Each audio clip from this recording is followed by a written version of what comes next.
Guys, তোমরা দেখছো একটা ছোট্ট কুড়ে ঘর। তো চলো তোমাদের ভিতরে দেখাই কি কি রয়েছে। আর এই ছোট্ট ঘরের অনেক কথা রয়েছে, কিন্তু তোমাদের কি বলবো আমি। এইটুকু ভিডিওতে এই ঘরটা ভাঙা হচ্ছিল, তাই একটু ছোট্ট মতো ক্লিপ নিয়েছিলাম। আর এই ঘরটা দেখো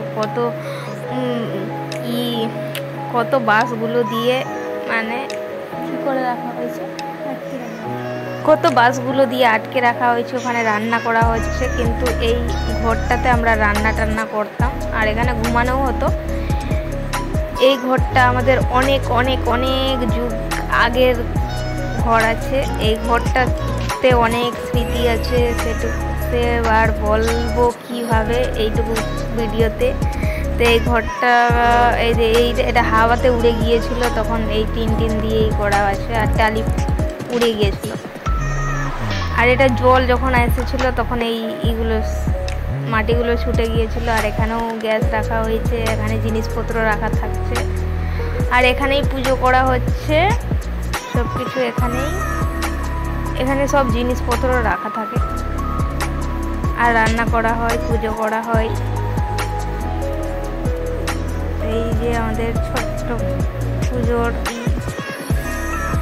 এখানে টিভি আছে আগে যুগের, কিন্তু এখন খারাপ আছে, চলে না। এখানে কাপড় রাখা হয়েছে, আর এখানে তো সব যত যাবতীয় জিনিসগুলো রাখা হয়েছে, কাপড় টাপড় এটা ওটা। তো এই যে আমাদের ঘরটা কি ভাঙাচুরা বাড়ি। এই যে তোমাদের কেমন লাগলো কমেন্টে বলবে। আর এই যে আমাদের রান্নাঘর, এখানটাতে এখনো রান্না করি আমরা।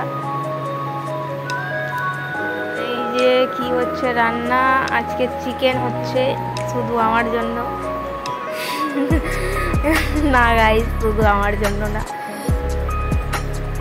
এই যে লেগ পিস, এটা শুধু আমি খাই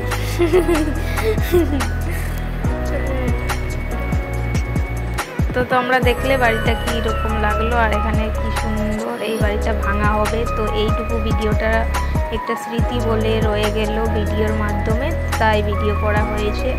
এটা অনেক যুগ আগেকার, এই যে তাই এরকম বাড়িটা। আর এদিকে ঘেরাঘুরি আলাদা কারো বাড়ি আছে।